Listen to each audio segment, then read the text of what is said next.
Hi, my name is Ben Anderson, a leading aircraftsman in the Australian Air Force, heavy diesel fitter, GC Tech, and this is my GQ Patrol TD42.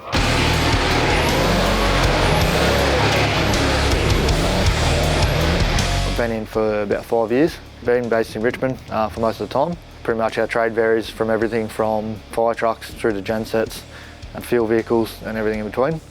My whole life, ever since I can remember, we've been forward driving. The old man with his patrol, he always had reduction gears in it, so quite often he'd let us take hold of the steering wheel and sort of wheel around on the tracks at home and that. It's just part of life. So naturally I've had to build my own and sort of bigger and better and faster than his.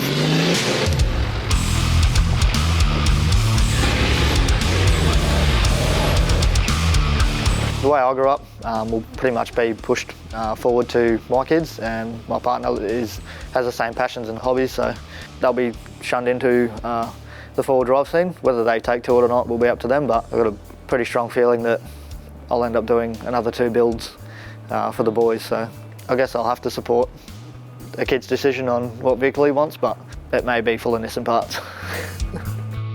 I've been Nissan since day dot. The way Toyota's design their vehicles, it doesn't really sit well with what I like, so Nissan seem to have the better build quality, and I've just sort of taken that and improved and braced everything on top of what Mr. Nissan's already done.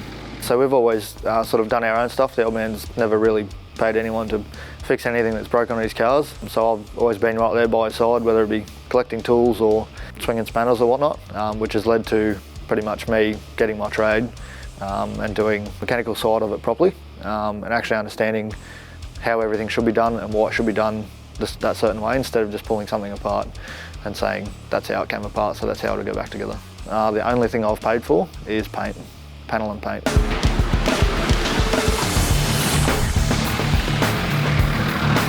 So the original build plan was just go hard or go home, rock crawling, fast pace and everything in between. As I've gotten older, not so wiser, sort of turned into a touring rig. We do Fraser Island every year, and yeah, over the years I've just sort of set it up for an extreme tourer, if you will, but riding on Foxies, it's quite comfy. After I bought the vehicle, I had it for a while. I was flat track racing in a mate's paddock, and the old inertia decided to take over, came out of one corner into the next and upended it onto the A-pillar, and that's pretty much a write-off straight away. So I quickly enough found a new cab and started from chassis up again. So the ute chop was a bobtail. I've taken 350mm out of the length of the body, cut and shut the body there and moved the rear section of the pillar forward, and that is now the B-pillar. So performance-wise, it's spot on. We've been running 30 pounder boost for about 3.5 years now. It hasn't missed a beat yet. Took it to the drags, ran a 15-second pass at the drags, and I was pretty happy with how it went. So 42 envy pretty much stems from all my mates and sort of people that see it do envy it. It is a one-of-a-kind build, so every time I go home, it's pretty much what car did you bring, we're going for a drive some tracks or pull someone out or recover them. So this vehicle now is pretty much to a standard that I like, that I can use, I can get in and know that it's going to perform how I want it to on the tracks, and that being that the vehicle's comprised of MQ, GQ and GU parts. So pretty much a mix of all Mr. Nissan's best bits thrown into one vehicle. Pretty much at the end of every week, I'm just hanging to get out on the tracks.